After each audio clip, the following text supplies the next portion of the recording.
Welcome back. In the last video, we got a layer by layer breakdown or summary of our model, thanks to torchinfo.summary. And we see if we pass in an image, it gets manipulated quite a bit in terms of input and output shape as it goes through our efficient net model. And we've got a various number of parameters per layer here, the parameters here. Hopefully they extract some useful features from our input image.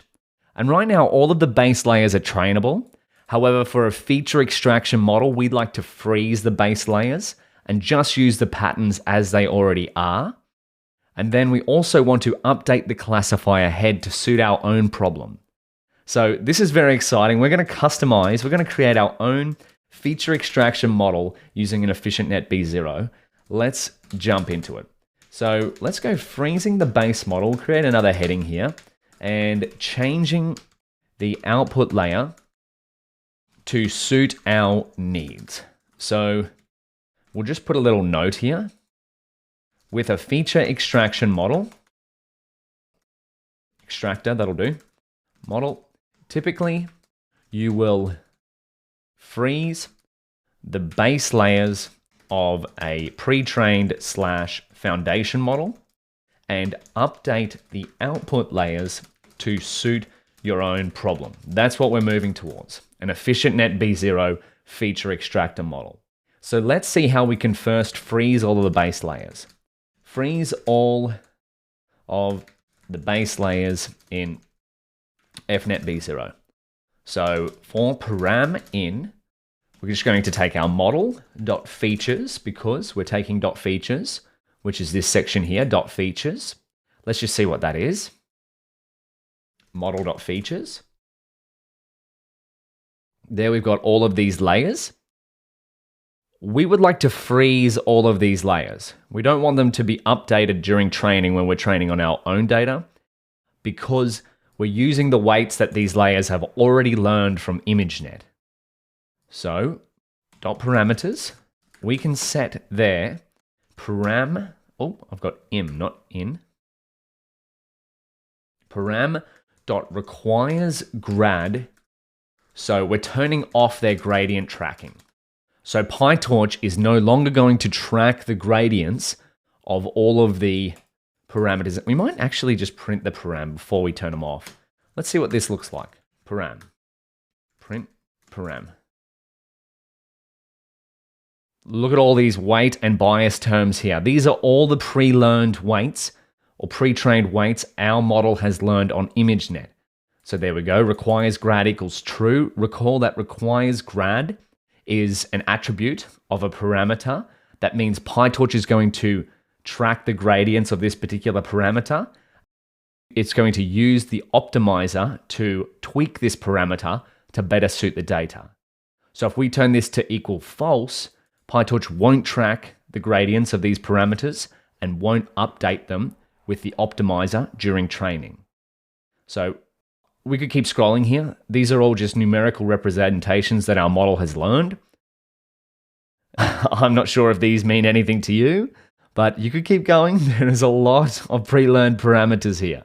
So essentially, all of these are what power, 5 million of them, are what power the backbone of our efficient net.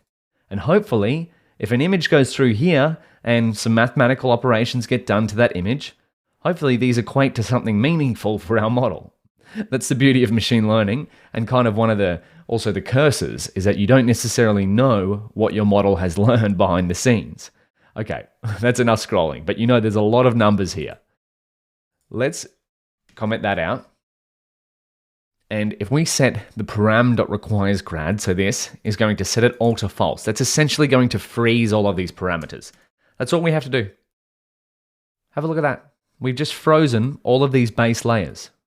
So now, if we take this same code here, summary model equals model, we've just frozen all of the base layers. This should have worked. Let's see, we print the same code as above. Have a look at that. Efficient net, is it trainable? We've got partial trainability now. We've set all of these to false. Their requires grad is now false. So none of these layers, if we were to run this model through a training loop, none of these layers will update their parameters. They will just stay frozen in place. However, the output layer here is still trainable. So that's good. We just want to customize this output layer to our own problem. And if we have a look here, these numbers have changed. Our model still has the same number of total parameters. However, only 1.3 million thereabouts are trainable. And that's the output layer, the linear output layer. So if we go back up here, this one has every parameter is trainable. Our frozen base model only has the output layer as trainable. So let's keep going here. I'm going to keep this summary code here. We now need to update the classifier head. Update the classifier head of our model to suit our problem. So let's have a look at the classifier in our model. Model.classifier. So currently, this is another important topic, is that if we use an input size of 1322424, which is what we do, if we look at our transforms, we created some transforms up here. We resized our images to 224224. So this might be different, the input size, if we used a different value to 224224. So just keep this in mind. We pass this 224224 image through here, and it gets compressed into a feature vector of 1280. So we need to make sure that if we're going to alter this sequential, we have to keep these layers similar if we want to adhere to the original architecture of the model. And I'll show you what this means here. So say we wanted to update the classifier. I might just put that down there. Let's create model.classifier equals nn.sequential. We're going to replicate this with nn.dropout. So I'm going to import nn. I don't need to, but I'm going to anyway. Dropout, p equals 0.2, in place equals true. See what we've done there? We've just replicated that layer. And if you're not sure what dropout is, you can search that, nn.dropout.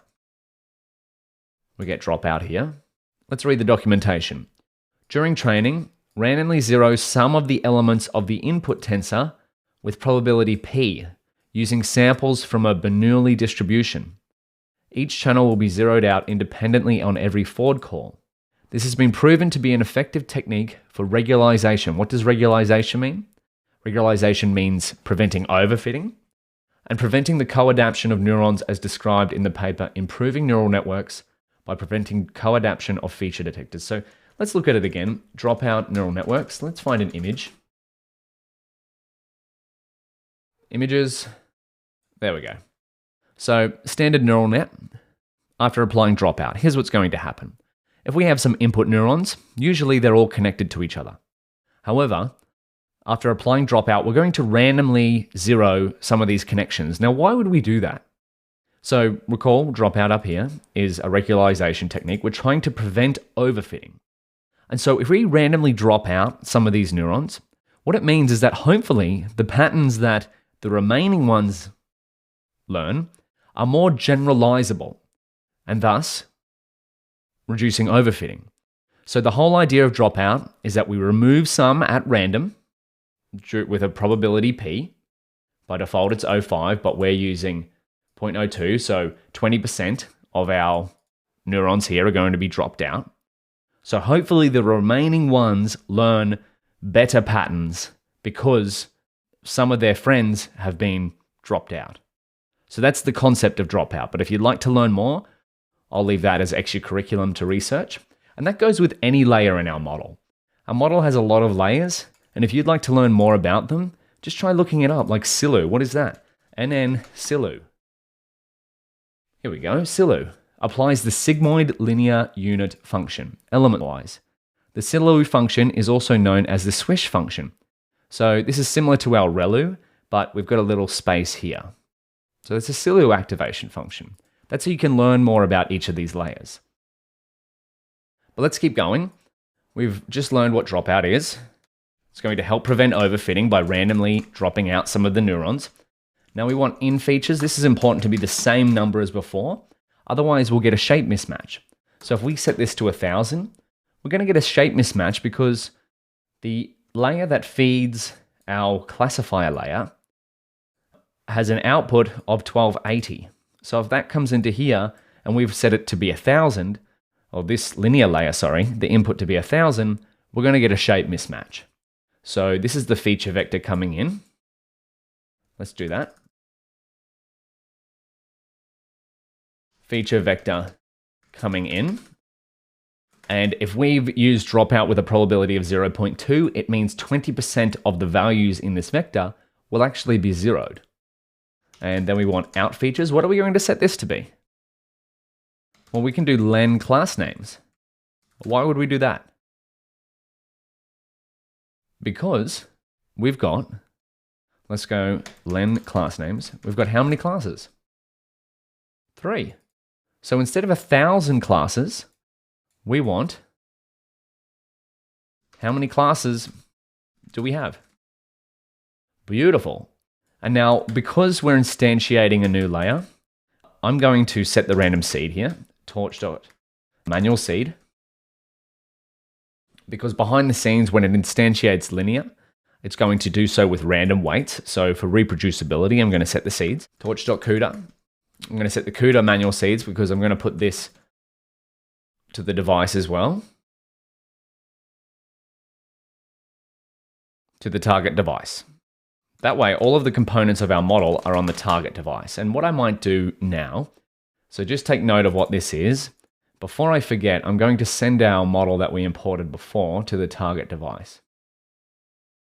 Model equals torch vision models, efficient net B0 to device. So now our model is going to be on the GPU. Then if we have a look at our current model.classifier,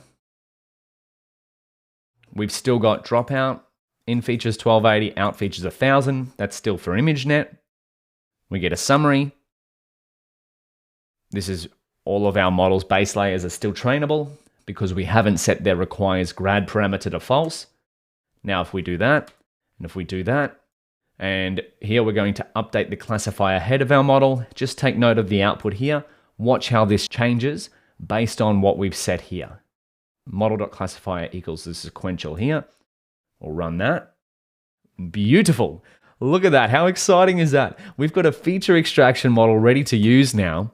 So we've changed the out features to 3. Let's have a little look here at the difference between the previous summary and this one.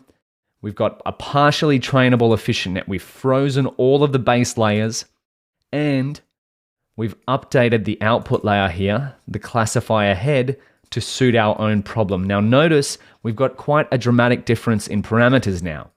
The total parameters of our model is all of these values here. However, all of these parameter values are frozen. These are directly from ImageNet. The only trainable parameters in our whole feature extraction model is the output layer. So with that being said, how about we train this model? Let's see how it performs. Do you think it's going to do worse or better than our tiny VGG model on our pizza, steak, and sushi data? Well, I guess there's only one way to find out. I'll see you in the next video.